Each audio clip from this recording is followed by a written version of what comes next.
Ya, avanzamos. Este también es un tema del que hemos conversado harto durante la semana y tiene que ver con el Metro de Santiago, que ha descartado ser responsable por las constantes interrupciones en el sistema, particularmente en los últimos días, las que fueron ocasionadas en gran medida por casos de salud mental y seguridad en los andenes.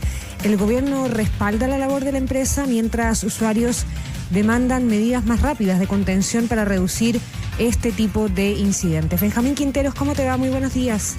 Muy buenos días. Por casi 2 horas se extendió la última interrupción en el servicio de la línea 1 del Metro de Santiago. La cuarta en la semana. Pasada a las 8 de la mañana de ayer jueves, los altoparlantes del principal medio de transporte metropolitano anunciaban, con voz quebrada, que no estaba operativo el sistema desde San Pablo hasta Universidad de Chile por una persona que se había lanzado a las vías del tren.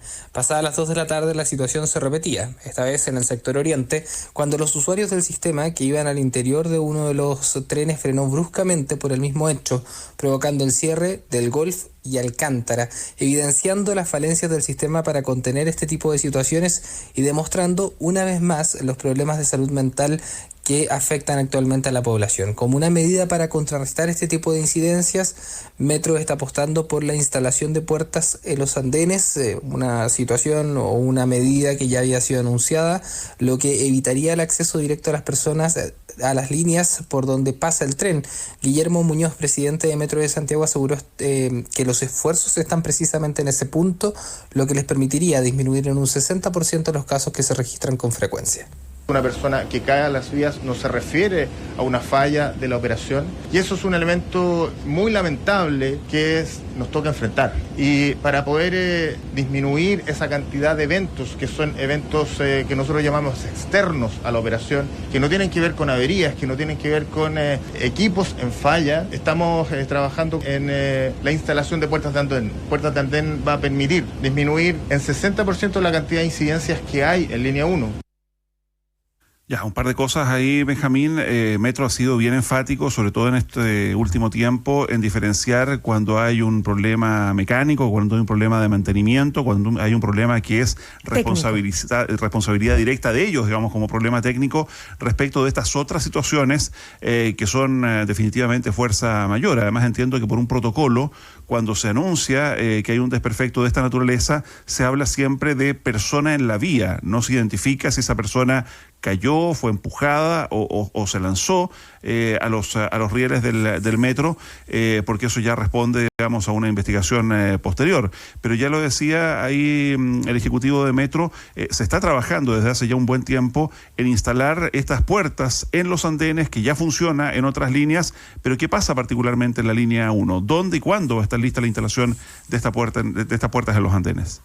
Sí, es interesante lo que tú dices, Mauricio, porque hay que diferenciar las fallas técnicas que ocurren también con frecuencia y que se han constatado en los últimos días, particularmente el lunes, con los sigmas, que es este código que utilizan en el Metro de Santiago para persona en la vía del tren. Y eso es lo que se ha visto más durante estos días y ellos hacen la separación, dicen, claro, nos hacemos responsables de las fallas técnicas, pero no nos podemos hacer responsables de que una persona se lance o caiga en la vía del tren. De todas maneras, hay quienes los responsabilizan de todas maneras y dicen tiene que haber una medida que permita evitar este tipo de situaciones. Respecto a lo que mencionabas, los trabajos para estas puertas que se tienen que poner en los andenes en diciembre comenzarán en diciembre de este año las estaciones San Pablo, Neptuno y Pajaritos, trabajos que terminarían en el 2026.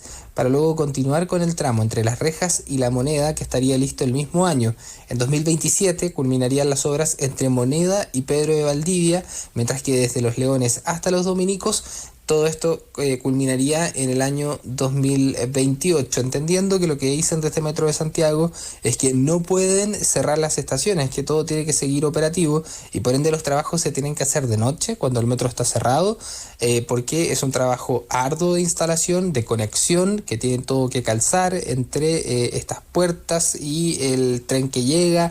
Es un poco más complejo de lo que se imaginaba en un principio cómo se tenía que operar, pero aún faltarían otras líneas, como por ejemplo la 2, la 4 y la 5. El 40% de este tipo de incidentes ocurre en la línea 1, pero son continuados también por la línea 2, por la línea 5 y por la línea 4, las que quedarían pendientes para la instalación de este tipo de puertas, considerando que ya existen en la línea 3 y en la línea 6. Estas estaciones o estas líneas, la 2, la 4 y la 5, tampoco tienen resguardo en los andenes, y también hay personas que se lanzan en las vías del tren. Hablamos sobre el tema con los usuarios del sistema, quienes hicieron la separación de las fallas del servicio con otras incidencias, como la caída de personas en las vías.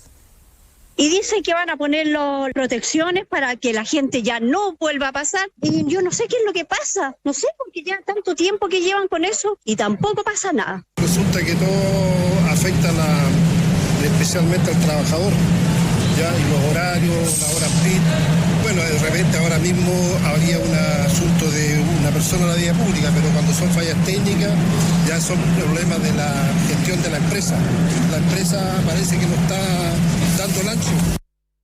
Ahora, me da la impresión, Benjamín, de que aquí la gente sabe diferenciar bien cuando es una falla técnica respecto de cuando es un problema de fuerza mayor, como una persona en la vía. El principal reclamo ocurre en la falta de información posterior al hecho que origina el corte.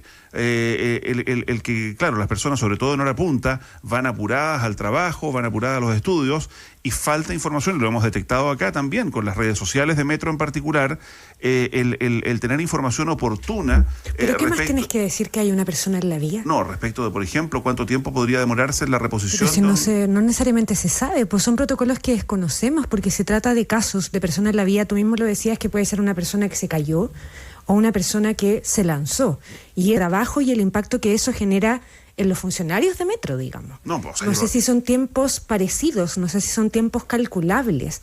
Distinto es cuando deselectrificas una estación, siento yo, una línea de tren, porque hay una falla que se detecta en tal lugar, y tal como cuando se corta la luz, yo podré decir, si enchufo este par de cosas en tal rato, podrá rehabilitarse el servicio, sí, digamos. pero es esa misma información la que a rato falta, o sea, desde el punto de vista del usuario, en términos de, a ver, se cortó el servicio por un problema de tales características, Benjamín, y esto podría tener el servicio suspendido por X cantidad de tiempo.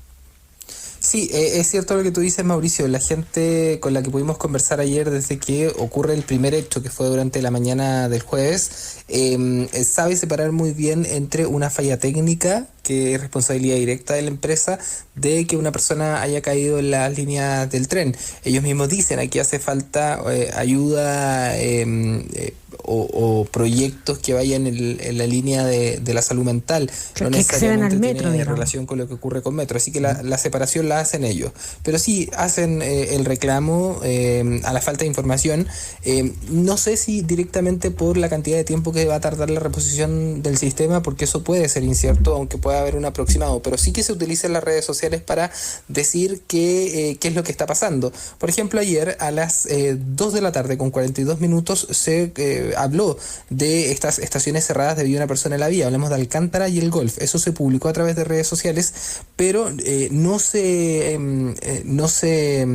publicó tampoco a través de redes sociales cuál iba a ser el refuerzo en la superficie, cuáles iban a ser los buses que iban a reforzar este sistema, qué podía hacer una persona, por ejemplo, que iba en dirección hacia el oriente desde Baquedano, qué tenía que hacer, se tenía que bajar en el Golf, pero qué micro tenía que tomar para llegar, ejemplo, a Escuela Militar o a los Dominicos. Ese era el reclamo que tenía la gente por sobre todas las cosas. Y por otro lado, hablábamos recién sobre la instalación de puertas en los andenes de estos resguardos, pero también hay otras medidas que se han ido tomando en el extranjero. En Barcelona, por ejemplo, en España, se utilizan mucho los carteles con mensajes hacia las personas, o en Japón se utilizó la instalación de luces azules, que está comprobado científicamente que calman a las personas y que eso evitaría también que muchos se lancen a las vías del tren. Entonces también está la idea de que si es que la instalación de puertas se va a demorar 2-3 años tan solo en la línea 1, ¿por qué no paralelamente se toman otras medidas que podrían tardar menos, como poner carteles o como la instalación de luces azules, que podría calmar a las personas? Junto con la caída de las personas en las vías durante este año, también se han registrado fallas del sistema, lo que retrasa el funcionamiento del servicio a los usuarios. Averías que van desde el funcionamiento, por ejemplo, de las escaleras eléctricas o ascensores, hasta problemas más profundos que obligan a cerrar las estaciones y suspender el tránsito subterráneo. Eso ocurrió el lunes también recién pasado. Pese a aquello, el gobierno se cuadró con Metro. En conversación con la prueba de ADN, el ministro de Transportes, Juan Carlos Muñoz, respaldó la labor de la empresa y la forma en cómo están reaccionando frente a las emergencias.